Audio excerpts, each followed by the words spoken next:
আমাদের চ্যানেল বঙ্গবিনোদনে চলছে কথামৃত পাঠ। আমরা আগের দিন যেখানে শেষ করেছিলাম আজকে আবার সেখান থেকে শুরু করছি। শ্রীযুক্ত বিজয় গোস্বামী সবে গয়া হইতে ফিরিয়াছেন। সেখানে অনেকদিন নির্জনে বাস ও সাধুসঙ্গ হইয়াছিল। এক্ষণে তিনি গৈরিক বসন পরিধান করিয়াছেন। অবস্থা ভারী সুন্দর, যেন সর্বদা অন্তর্মুখ। পরমহংসদেবের নিকট হেঁট মুখ রহিয়া হইয়াছেন, যেন মগ্ন হইয়া কি ভাবিতেছেন। বিজয়কে দেখিতে দেখিতে পরমহংসদেব তাহাকে বলিলেন, বিজয়, তুমি কি বাসা পাকড়েছ? দেখো, দুজন সাধু ভ্রমণ করতে করতে একটি শহরে এসে পড়েছিল। একজন হাঁ করে শহরের বাজার, শহরের দোকান, শহরের বাড়ি দেখছিল। এমন সময় অপরটির সঙ্গে দেখা হলো। তখন সে সাধুটি বললে, তুমি হাঁ করে শহর দেখছো, তল্পি তল্পা কোথায়? প্রথম সাধুটি বললে, আগে আমি বাসা পাকড়ে তল্পি তল্পা রেখে ঘরের চাবি দিয়ে নিশ্চিন্ত হয়ে বেরিয়েছি। এখন শহরের রং দেখে বেড়াচ্ছি, তাই তোমায় জিজ্ঞাসা করছি, তুমি কি বাসা পাকড়েছ? এবার পরমহংসদেব মাস্টার ইত্যাদির প্রতি বললেন, দেখো, বিজয়ের এতদিন ফোয়ারা চাপা ছিল, এইবারে গিয়ে খুলে গেছে।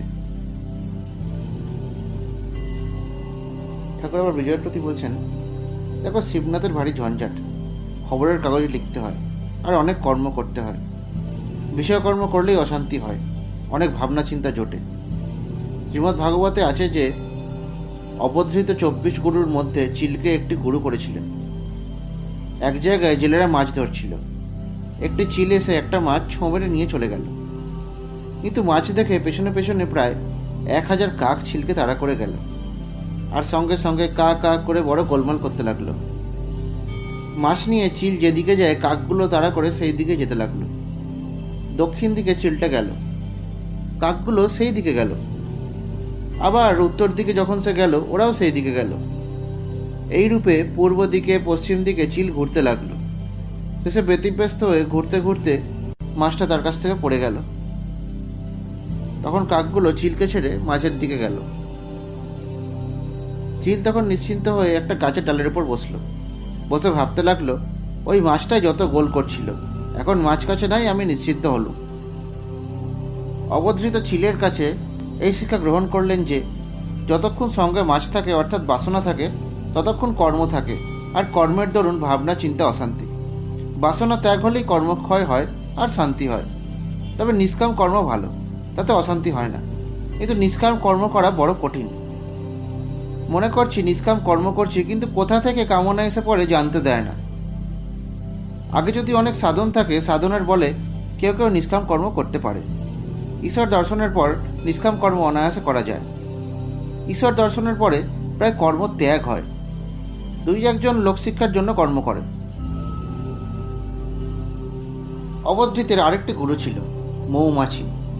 মৌমাছি অনেক কষ্টে অনেক দিন ধরে মধু সঞ্চয় করে, কিন্তু সে মধু নিজের ভোগ হয় না, আরেকজন এসে চাক ভেঙে নিয়ে চলে যায়।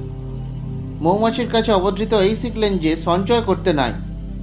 সাধুরা ঈশ্বরের উপর 16 আনা নির্ভর করবেই, তাহাদের সঞ্চয় করতে নাই। এটি সংসারের জন্য নয়, সংসারের পক্ষে সংসার প্রতিপালন করতে হয়, তাই সঞ্চয়ের দরকার। পাখি আর সাধু সঞ্চয় করে না, কিন্তু পাখির ছানা হলে সঞ্চয় করে, ছানার জন্য মুখে করে খাবার আনে। দেখো বিজয়, সাধুর সঙ্গে যদি পুটলি পাটলা থাকে, 15টা গাঁটওয়ালা যদি কাপড় বুচকি থাকে, তাহলে তাদেরকেও বিশ্বাস করে না। আমি বটতলা ওই রকম সাধু দেখেছিলাম। 2-3 জন বসে আছে, কেউ ডাল বাচ্ছে, কেউ কাপড় সেলাই করছে, আর বড় মানুষদের বাড়ির ভান্ডারের গল্প করছে। বলছে, अरे ओ बाबू ने लाखों रुपया खर्च किया, साधु लोग को बहुत खिलाया, पूरी जिलेबी, पेड़ा, बर्फी, मालपुआ, बहुत चीज तैयारी किया। সকলে শুনে হাসলেন। বিজয় বলছেন, আগে হ্যাঁ, গয়ায় ওই রকম সাধু কিছু দেখেছি বটে। গয়ায় লোটাওয়ালা সাধু। রামকৃষ্ণ বিজয়ের প্রতি বলছেন, ঈশ্বরের প্রতি তোমার প্রেম আসলে কর্মত্যাগ, আপনি হয়ে যায়। যাদের ঈশ্বর কর্ম করাচ্ছেন তারা করুক, তোমার এখন সময় হয়েছে। সব ছেড়ে তুমি বলো, মন তুই দেখ আর আমি দেখি, আর যেন কেউ নাহি দেখে। এই বলিয়া শ্রীরামকৃষ্ণ তার সে অতুলনীয় কণ্ঠে গান করিতে আরম্ভ করিলেন, যতনে হৃদয়ে রেখো আদরিণী শ্যামা মাকে। মন তুই দেখ আর আমি দেখি, আর যেন কেউ নাহি দেখে। কামাধিরে দিয়ে ফাঁকি, আয় মন বিরলে দেখি, রসনারে সঙ্গে রাখি, সে যেন মা বলে ডাকে। কুরুচি কুমন্ত্রী যত, নিকট হতে দিও নাকো, জ্ঞান নয়নে প্রহরী রেখো, সে যেন সাবধানে থাকে। বিজয়ের প্রতি ঠাকুর বলছেন আবার, ভগবানের শরণাগত হয়ে এখন লজ্জা ভয় এসব ত্যাগ করো। আমি হরিনামে যদি নাচি লোকে আমায় কি বলবে, এইসব ভাব এখন ত্যাগ করো। লজ্জা ঘৃণা ভয় তিন থাকতে নয়। লজ্জা ঘৃণা ভয় জাতি অভিমান গোপন ইচ্ছা এসব পাস, এসব গেলে জীবের মুক্তি হয়। পাশবদ্ধ জীব পাশমুক্ত শিব। ভগবানের প্রেম দুর্লভ জিনিস। প্রথমে স্ত্রীর যেমন স্বামীতে নিষ্ঠা, সেরূপ নিষ্ঠা যদি ঈশ্বরেতে হয় তবেই ভক্তি হয়। শুদ্ধ ভক্তি হওয়া বড় কঠিন। ভক্তিতে প্রাণমন ঈশ্বরেতে লীন হয়। তারপর ভাব, ভাবেতে মানুষ অবাক হয়, বায়ু স্থির হয়, আপনি কুম্ভক হয়। যেমন বন্দুকে গুলি ছোড়বার সময় যে ব্যক্তি গুলি ছড়ে সে বাকশূন্য হয় ও তার বায়ু স্থির হয়ে যায়, সেরকম প্রেম হওয়া অনেক দূরের কথা। চৈতন্যদেবের প্রেম হয়েছিল। ঈশ্বরের প্রেম হলে বাইরের জিনিস ভুল হয়ে যায়, জগৎ ভুল হয়ে যায়, নিজের দেহ যে এত প্রিয় জিনিস তাও ভুল হয়ে যায়। এ বলিয়া পরমহংসদেব বললেন, সেদিন কবে বা হবে, হরি বলিতে ধারা বেয়ে পড়বে, সেদিন কবে বা হবে। সংসার বাসনা যাবে, সেই দিন বা কবে হবে। অঙ্গে পুলক হবে, সেদিন কবে বা হবে। এইরূপ কথাবার্তা চলিতেছে এমন সময় নিমন্ত্রিত আর কয়েকটি ব্রাহ্মভক্ত আসিয়া উপস্থিত হইলেন। তন্মধ্যে কয়েকটি পণ্ডিত উচ্চপদস্থ রাজকর্মচারী, তাহাদের মধ্যে একজন শ্রী রজনীনাথ রায়। ঠাকুর বলিতেছেন, ভাব হইলে বায়ু স্থির হয়। আর বলিতেছেন, অর্জুন যখন লক্ষ্য বিঁধেছিল কেবল মাছের চোখের দিকে দৃষ্টি ছিল, আর কোনো দিকে দৃষ্টি ছিল না। এমনকি চোখ ছাড়া আর কোনো অঙ্গ দেখতে পায় নাই। এরূপ অবস্থায় বায়ু স্থির হয়, কুম্ভক হয়। ঈশ্বরের দর্শন একটি লক্ষণ। ভিতর থেকে মহাবায়ু গড় গড় করে উঠে মাথার দিকে যায়, তখন যদি সমাধি হয় ভগবানের দর্শন হয়। যারা শুধু পণ্ডিত কিন্তু ভগবানের ভক্তি নাই, তাদের কথা বড় গোলমেলে। সামাধ্যায়ী বলে এক পণ্ডিত বলেছিল, ঈশ্বর নিরস, তোমরা নিজের প্রেমভক্তি দিয়ে সরস করো। বেদ যাকে রসস্বরূপ বলেছে তাকে কিনা নিরস বলে? আর এতে বোধ হচ্ছে সে ব্যক্তি ঈশ্বর কি বস্তু কখনো জানেন নাই, তাই তার এরূপ গোলমেলে কথা। একজন বলেছিল, আমার মামার বাড়িতে এক গোয়াল ঘোড়া আছে। এ কথা বুঝতে হবে, ঘোড়া আবেদে নাই, কেননা ঘোড়া গোয়ালে তাকে না। কেউ ঐশ্বর্যের বিভব মান পদ এইসবের অহংকার করে, এসব 2 দিনের জন্য, কিছুই সঙ্গে যাবে না। একটা গান আছে, ভেবে দেখ মন কেউ কারো নয়, মিছে ভ্রম ভূমণ্ডলে। আর টাকার অহংকার করতে না। যদি বলো আমি ধনী, তো ধনীর আবার তারে বাড়া আছে। সন্ধ্যার পর যখন জোনাকি পোকা ওঠে, সে মনে করে আমি এই জগৎকে আলো দিচ্ছি, কিন্তু নক্ষত্র যে উঠল অমনি তার অভিমান চলে গেল। তখন নক্ষত্রটা ভাবতে লাগলো আমি জগৎকে আলো দিচ্ছি। কিছু পরে চন্দ্র উঠল, তখন নক্ষত্রটা লজ্জায় মলিন হয়ে গেল। চন্দ্র মনে করলেন আমার আলোতে জগৎ হাসছে, আমি জগৎকে আলো দিচ্ছি। দেখতে দেখতে অরুণের উদয় হলো, চাঁদ মলিন হয়ে গেল, খানিকক্ষণ পরে আর দেখাই গেল না। ধনীরা যদি এইগুলি ভাবে তাহলে ধনের অহংকার হয় না। উৎসব উপলক্ষে মণিলালও অনেক উপাদেয় খাদ্য সামগ্রীর আয়োজন করিয়াছেন। তিনি অনেক যত্ন করিয়া শ্রীরামকৃষ্ণ ও সমবেত ভক্তগণকে পরিতোষ করিয়া খাওয়াইলেন। যখন সকালে বাড়ি প্রত্যাগমন করিলেন তখন রাত্রি অনেক, কিন্তু কাহারও কোনো কষ্ট হয় নাই।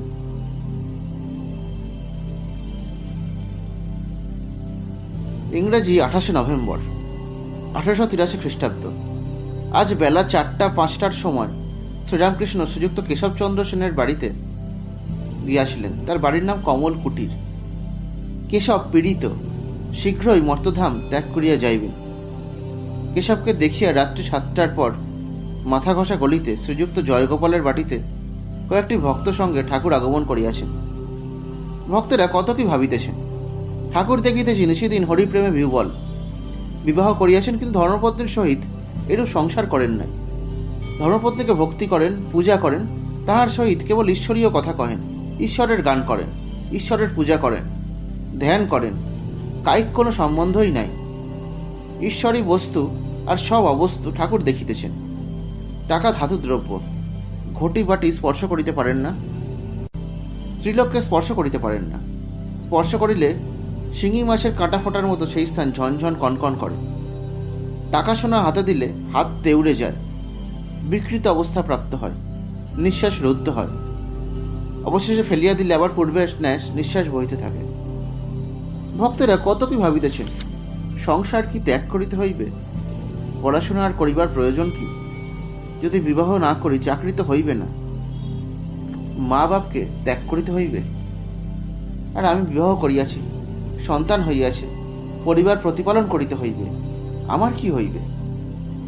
আমারও ইচ্ছা করে নিশিদিন হরিপ্রেমে মগ্ন হইয়া থাকি। ঠাকুর শ্রীরামকৃষ্ণকে দেখি আর ভাবে কি করিতেছি। ইনি রাত দিন তৈলধারার ন্যায় নিরবিচ্ছন্ন ঈশ্বরের চিন্তা করিতেছেন, আর আমি রাত দিন বিষয়ে চিন্তা করিতে করিতে ছুটিতেছি। একমাত্র ইহারই দর্শন যেন মেঘাচ্ছন্ন আকাশের এক স্থানে একটু জ্যোতির মতো। এখন জীবন সমস্যা কিরূপে পূরণ করিতে হইবে? ইনি নিজে তো করে দেখালেন, তবে এখনো সন্দেহ? ভেঙে বালির বাঁধ পোড়াই মনের সাধ। সত্য কি বালির বাঁধ? তবে ছাড়িতে পারিতেছি না কেন? বুঝি শক্তি কম? যদি তার উপর সেরূপ ভালোবাসা আসে আর হিসাব আসবে না। যদি জোয়ার গাঙে জল ছুটে কে রোধ করিবে? যে প্রেমোদয় হওয়াতে শ্রী গৌরাঙ্গ কৌপিন ধারণ করিয়েছিলেন, যে প্রেমে ঈশা অনন্য চিন্তা হয়ে বনবাসী হয়েছিলেন আর প্রেমময় পিতার মুখ চেয়ে শরীর ত্যাগ করেছিলেন, যে প্রেমে বুদ্ধ রাজভোগ ত্যাগ করে বৈরাগী হয়েছিলেন, সেই প্রেমের এক বিন্দু যদি উদয় হয়, এই অনিত্য সংসার কোথায় পড়ে থাকে? আচ্ছা, যারা দুর্বল, যাদের সে প্রেমোদয় হয় না, যারা সংসারে জীব, যাদের পায়ে মায়ার বেড়ি, তাদের কি উপায়? এই প্রেমিক বৈরাগী মহাপুরুষের সঙ্গ ছাড়িব না? দেখি ইনি কি বলেন। ভক্তেরা এইরূপ চিন্তা করিতেছেন। ঠাকুর জয়গোপালের বৈঠকখানায় ভক্ত সংখ্যা উপবিষ্ট। সম্মুখে জয়গোপাল, তাহার আত্মীয়রাও প্রতিবেশীগণ। একজন প্রতিবেশী বিচার করিবেন বলিয়া প্রস্তুত ছিলেন। তিনি অগ্রণী হইয়া কথা আরম্ভ করিলেন। জয়গোপালের ভ্রাতা বৈকুণ্ঠ এখানে আছেন। বৈকুণ্ঠ ঠাকুরকে বললেন, আমরা সংসারী লোক, আমাদের কিছু বলুন। শ্রীরামকৃষ্ণ বলছেন, তাকে জেনে এক হাত ঈশ্বরের পাদপদ্মে রেখে আরেক হাত সংসারের কার্য করো। বৈকুণ্ঠ আবার বলছেন, মহাশয়, সংসার কি মিথ্যা? শ্রীরামকৃষ্ণ বলছেন, যতক্ষণ তাকে জানা না যায় ততক্ষণ মিথ্যা। তখন তাকে ভুলে মানুষ আমার করে, মায়াবদ্ধ হয়ে কামিনী কাঞ্চনে মুক্ত হয়ে আরো ডোবে। মায়াতে এমন মানুষ অজ্ঞান হয় যে পালাবার পথ থাকলেও পালাতে পারে না। একটি গান আছে জানো, এমনই মহামায়া মায়া করেছে, রেখেছে কি কুহক করে, ব্রহ্মা বিষ্ণু অচৈতন্য জীবকে জানিতে পারে, বিল করে ঘূর্ণি পাতে মিন প্রবেশ করে তাতে, গতায়াতের পথ আছে তবু মিন পালাতে নাড়ে, গুটি পোকায় গুটি করে পালালেও পালাতে পারে, মহামায়ার বদ্ধ গুটি আপনার নালে আপনি মরে। তোমরা তো নিজে নিজে দেখছো সংসার অনিত্য। এই বাড়িতেই দেখো না কেন, কত লোক এলো, কত লোক গেল, কত জন্মালো, কত দেহত্যাগ করলো। সংসারে এই আছে এই নেই, অনিত্য। যাদের এত আমার আমার করছে চোখ বুঝলেই নেই। কেউ নাই, তবু নাতির জন্য কাশি যাওয়া হয়। আমার হারুর কি হবে? গতায়াতের পথ আছে তবু মিন পালাতে নাড়ে, কুটি বোকা আপন নালে আপনি মরে। এরূপ সংসার মিথ্যা, অনিত্য। প্রতিবেশী বলছেন, মহাশয়, এক হাত ঈশ্বরের আর এক হাত সংসারে রাখবো কেন? যদি সংসার অনিত্য, এক হাতই বা সংসারে দিব কেন? শ্রীরামকৃষ্ণ তাকে বললেন, তাকে জেনে সংসার করলে অনিত্য হয়। শোনো, মনের কৃষি কাজ জানো না, এমন মানব জমিন রইল পতিত, আবাদ করলে ফলতো সোনা। কালী নামে দাউড়ে বেড়া, ফসলের তছরূপ হবে না। সে যে মুক্ত কেশির শক্ত বেড়া, তার কাছেতে জম ঘেঁষে না। অদ্য কিংবা শতাব্দান্তে বাজে আপ্ত হবে জানো না। এখন আপন একতারে চুটিয়ে ফসল কেটে নে না। গুরুদত্ত বীজ রোপণ করে ভক্তিবাড়ি সেচে দে না। একা যদি না পারিস মন, রামপ্রসাদকে সঙ্গে নে না। শ্রীরামকৃষ্ণ বলছেন, শুনলে, কালী নামের দাওয়ারে বেড়া ফসলে তছরূপ হবে না। ঈশ্বরের শরণাগত হ, সব পাবে। সে যে মুক্তকেশীর শক্ত বেড়া, তার কাছে তো জম ঘেঁষে না। শক্ত বেড়া, তাকে যদি লাভ করতে পারো, সংসার অসার বলে বোধ হবে না। যে তাকে জেনেছে সে দেখে যে জীব জগৎ সে তিনিই হয়েছেন। ছেলেদের খাওয়াবে যেমন গোপালকে খাওয়াচ্ছ। পিতা মাতাকে ঈশ্বর ঈশ্বরই দেখবে ও সেবা করবে। তাকে জেনে সংসার করলে বিবাহিত স্ত্রী সঙ্গে প্রায় ঐহিক সম্বন্ধ থাকে না। দুজনেই ভক্ত, কেবল ঈশ্বরের কথা কয়, ঈশ্বরের প্রসঙ্গ লয়ে থাকে, ভক্তের সেবা করে। সর্বভূতে তিনি আছেন, তার সেবা দুজনে করে। প্রতিবেশী বলছেন, মহাশয়, এরূপ স্ত্রী পুরুষ তো দেখা যায় না। শ্রীরামকৃষ্ণ বলছেন, আছে, অতি বিরল। বিষয়ী লোকেরা তাদের চিনতে পারে না। তবে এরূপটি হতে গেলে দুজনের ভাগ হওয়া চাই। দুজনে যদি সে ঈশ্বরানন্দ পেয়ে থাকে, তাহলেই এটি সম্ভব হয়। ভগবানের বিশেষ কৃপা চাই, না হলে সর্বদা অমিল হয়। একজনকে তফাতে যেতে হয়, যদি না মিল হয় তাহলে বড় যন্ত্রণা। স্ত্রী হয়তো রাত দিন বলে, বাবা কেন এখানে বিধিলে? না খেতে পেলেও না বাচ্চাদের খাওয়াতে পারলো, না পড়তে পেলেও না বাচ্চাদের পড়াতে পারলো, না একখানা গয়না, তুমি কি আমায় সুখ রেখেছ? চক্ষু বুঝে ঈশ্বর ঈশ্বর করছেন, ওসব পাগলামি ছাড়ো। ভক্ত বলছেন, এসব প্রতিবন্ধক আছে, আবার হয়তো ছেলেরা অবাধ্য, তারপর কত আপদ আছে। তবে মহাশয়, উপায় কি? শ্রীরামকৃষ্ণ বলছেন, সংসারে থেকে সাধন করা বড় কঠিন, অনেক ব্যাঘাত। তার তোমাদের বলতে হবে না। রোগ শোক দারিদ্র, আবার স্ত্রীর সঙ্গে মিল নাই, ছেলে অবাধ্য মূর্খ গোয়ার। তবে উপায় আছে। মাঝে মাঝে নির্জনে গিয়ে তাকে প্রার্থনা করতে হয়, তাকে লাভ করবার জন্য চেষ্টা করতে হয়।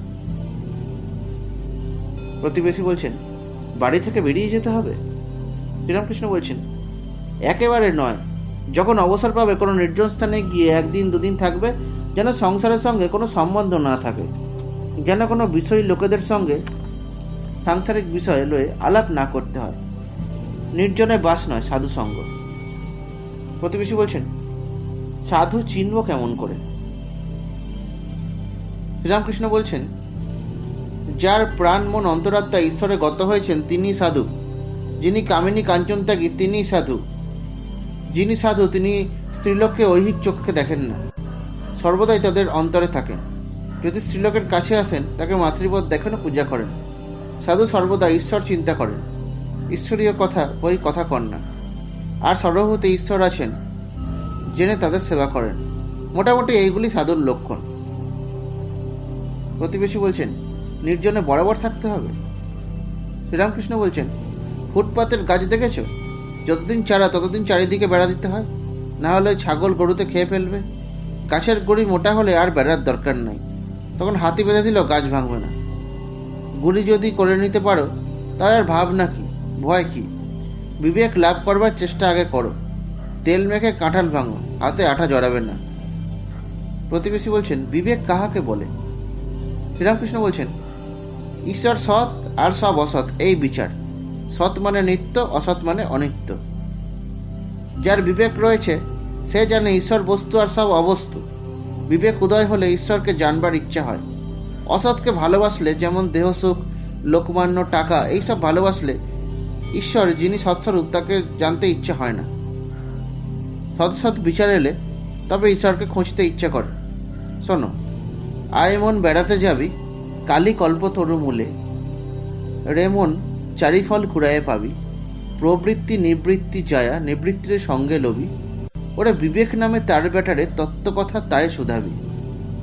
প্রথম ভার্যার সন্তানেরে দূর হতে তুই বুঝাইবি, যদি না মানে প্রবোধ জ্ঞানসিন্ধু মাঝে ডুবাইবি। সূচি অসচুরে লয়ে দিব্য ঘরে কবে শুবি, তাদের দুই সতীন পীড়িত হলে তবে শ্যামা মাকে পাবি। ধর্মাধর্ম দুটো অজা তুচ্ছ খোঁটায় বেঁধে থুবি, যদি না মানে নিষেধ তবে জ্ঞান খড়গে বলি দিবি। অহংকার অবিদ্যা তোর পিতামাতায় তাড়িয়ে দিবি, যদি মোহ মর্তে টেনে লয় ধৈর্য খোঁটা ধরে রবি। প্রসাদ বলে এমন হলে কালের কাছে জবাব দিবি, তবে বাপু বাসার ঠাকুর মনের মতো হবি। শ্রীরামকৃষ্ণ বলছেন, যতক্ষণ ঈশ্বরকে না পাওয়া যায় ততক্ষণ নেতি নেতি করে ত্যাগ করতে হয়। তাকে যারা পেয়েছে তারা জানে যে তিনি সব হয়েছেন। ঈশ্বর, মায়া, জীব জগৎ। তখন বোধ হয় জীবজগৎ সদ্য তিনি। যদি একটা বেলের খোসা শাঁস বেশি আলাদা করা যায়, আর একজন যদি বলে বেলটা ওজনে কত ছিল দেখতো, তুমি কি খোলা বিচি শাঁসটা ফেলে কেবল ওজন করবে, না ওজন করতে হলে খোলা বিচি সমস্ত ধরতে হবে? ধরলে তবে বলতে পারবে বেলটা কত ওজন ছিল। খোলাটা যেন জগৎ, জীবগুলি যেন বিচি।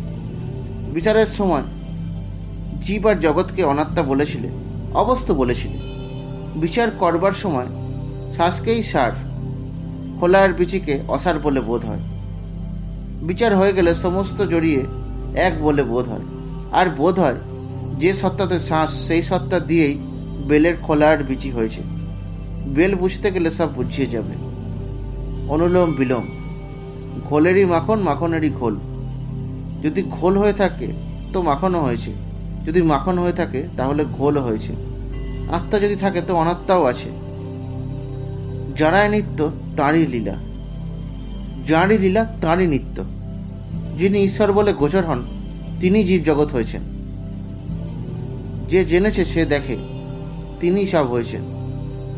বাপ, মা, ছেলে, প্রতিবেশী, জীব জন্তু, ভালো মন্দ, সূচি অসুচি সমস্ত। আজ এই পর্যন্তই। হরি ওম তৎসৎ।